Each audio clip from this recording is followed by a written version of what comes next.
Shem के वंशज ये हैं: अर्पक्षद, शेला, एबेर, पेलेग, रू, सरूग, नाहोर और तेरा। और तेरा के 3 पुत्र हुए, अब्राम, नाहोर और हारान। हारान से लूत का जन्म हुआ और वह अपने पिता के सामने ही ऊर नामक नगर में मर गया। अब्राम और नाहोर ने अपने लिए पत्नियां ब्याह ली। अब्राम की पत्नी का नाम सारे था और नाहोर की पत्नी का नाम मिल्का था। परंतु सारै बांझ थी और वह निसंतान थी। एक दिन तेरा अपने पुत्र अब्राम, अपनी बहू सारै और अपने पोते लूत को लेकर ऊर देश को छोड़कर कनान देश में जाने के लिए निकल पड़ा। हालांकि जब वे हारान देश में पहुंचे तो वे वहीं बस गए। तेरा 205 वर्ष की आयु तक जीवित रहा और हारान में उसकी मृत्यु हो गई।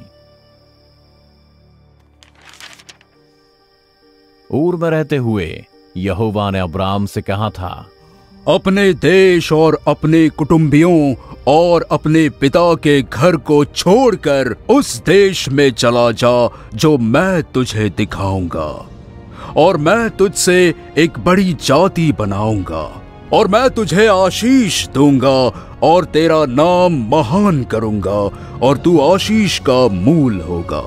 जो तुझे आशीर्वाद दें उन्हें मैं आशीष दूंगा, और जो तुझे कोसे उसे मैं शाप दूंगा, और भूमंडल के सारे कुल तेरे द्वारा आशीष पाएंगे। जब अब्राम 75 वर्ष का हुआ तब उसके पिता की मृत्यु हो गई। उसने अपनी पत्नी सारै, अपने भतीजे लूत और अपनी सारी संपत्ति और सेवकों को इकट्ठा किया और यहोवा की आज्ञा के अनुसार कनान के देश की ओर निकल पड़ा। कनान के मार्ग में अब्राम शकीम से होकर मोरे के बांज वृक्ष तक गया। उस समय उस देश में कनानी लोग रहा करते थे।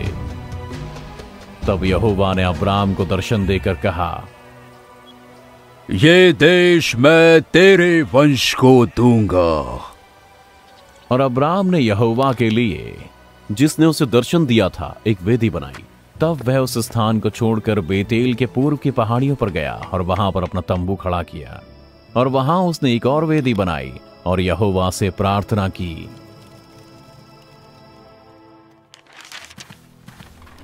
अब्राम ने दक्षिण में नेगेब की ओर अपनी यात्रा जारी रखी, परंतु उस देश में भयंकर अकाल पड़ा, इसलिए अब्राम मिस्र को चला गया। जब वे मिस्र देश के निकट पहुंचे तब अब्राम ने अपनी पत्नी सारै से कहा, मैं जानता हूँ कि तू एक सुंदर स्त्री है, और जब मिस्री तुझे देखेंगे तब कहेंगे कि तू मेरी पत्नी है, और वो मुझे मार डालेंगे किंतु तुझे जीवित रखेंगे। कृपया ये कहना कि तू मेरी बहन है, ताकि वे मेरे साथ अच्छा बर्ताव करें और तेरे कारण मैं जीवित रहूंगा।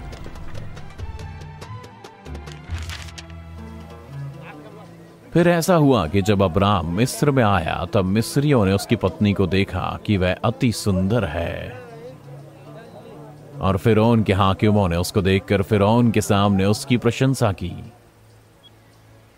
इसलिए सारै को फिरौन के महल में ले जाया गया। फिरौन ने अब्राम के साथ बहुत अच्छा व्यवहार किया और उसे भेड़ बकरियां, गाय बैल, गधे, ऊंट और दास दासियां दी।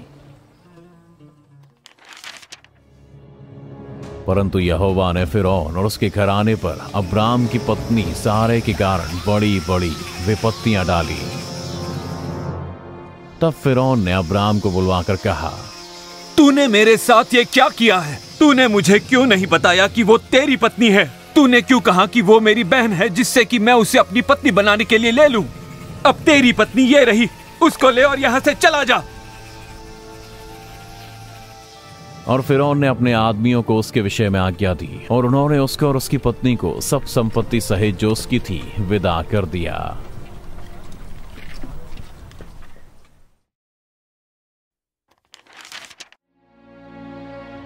यहोवा ने अब्राहम से कहा, अपने देश और अपने कुटुंबियों और अपने पिता के घर को छोड़कर उस देश में चला जा जो मैं तुझे दिखाऊंगा, और मैं तुझसे एक बड़ी जाति बनाऊंगा और तुझे आशीष दूंगा और तेरा नाम महान करूंगा और तू आशीष का मूल होगा।